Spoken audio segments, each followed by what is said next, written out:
Hello, I am Ainsley Malone, a nutrition support dietitian and clinical practice specialist with Aspen, and I'm pleased to be here today with Dr. Gordon Jensen, who will share insights and information on GLIM, the Global Leadership Initiative on Malnutrition. Dr. Jensen is the Senior Associate Dean for Research and Professor of Medicine and Nutrition in the Larner College of Medicine at the University of Vermont. Dr. Jensen was the 2005-2006 president of Aspen and has been instrumental in the development and initiation of the GLIM diagnostic approach. Dr. Jensen is here today to answer a few questions to help clarify the role of GLIM. Thank you, Dr. Jensen, for joining me today. My first question to you as a clinician is, why should I be familiar with GLIM? Well, good morning, Ainsley.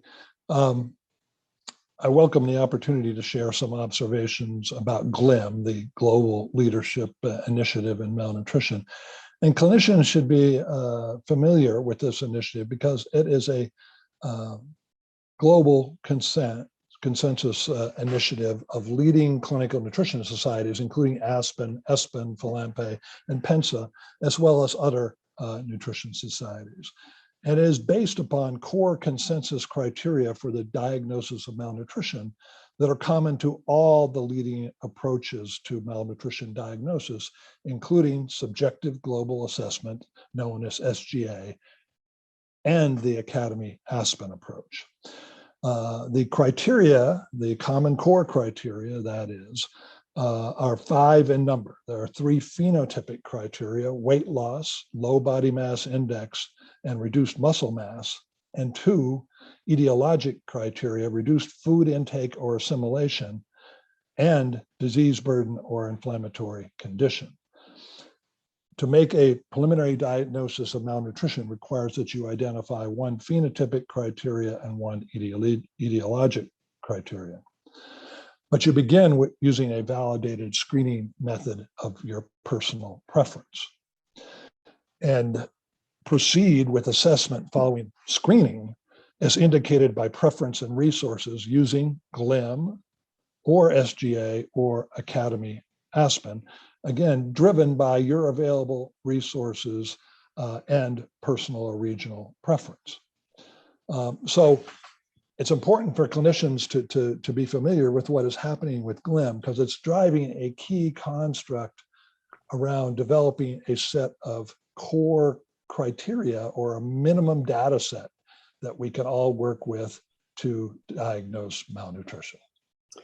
Thank you. That's really helpful information, Dr. Jensen. My next question is, what do you see as the potential impact of GLIM? There's tremendous opportunity in regard to the impact of GLIM. It provides, really for the first time, a relatively simple option for a wide variety of practitioners to apply when skilled nutrition practitioners or specialized resources are not available. And of course, on a global scale, there often are not skilled nutrition practitioners available. In addition, there often is not specialized equipment to look at body composition, for example. So it's very important that we think more globally.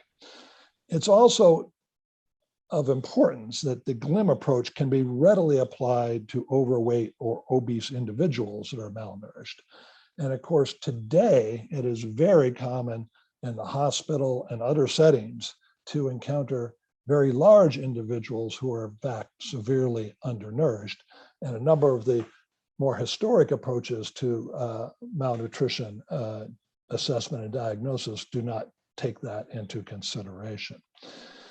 I think the biggest impact of GLIM would be that if we all use the same key core criteria in the same way, it will allow us to examine malnutrition prevalence, intervention, and outcomes across the globe.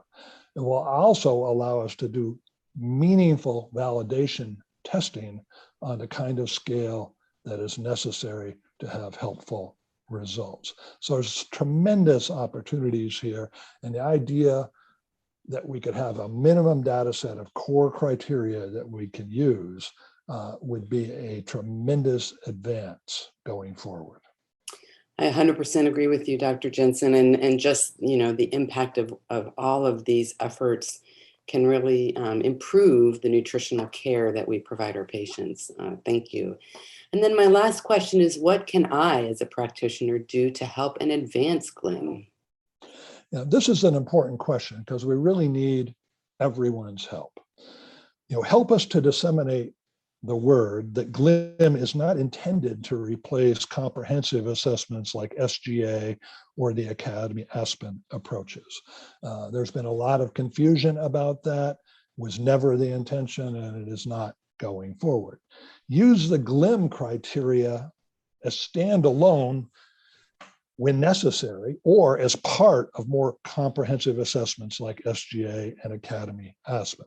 And there's such overlap in criteria that can be easily accomplished. And of course, this will continue to be an evolving story with further research and validation testing. I think that we can arrive at a set of core criteria that we can all accept and work with, irrespective of our preferences or the more comprehensive assessment approaches that we want to use. Lastly, I would encourage everyone to stay tuned. As further research findings come forward, there will be additional guidance on how to use GLIM, how to help us test GLIM, and how we can all move forward together on this important project. And I thank you for the opportunity to answer some questions. Thank you, Dr. Jensen, for this very important and highly insightful information. For more details, please go to the Malnutrition Solutions Center on the Aspen website, where new GLIM resources have been posted, including video slide set recordings and an informational fact sheet. Thank you again, Dr. Jensen, for your time today. Have a good day.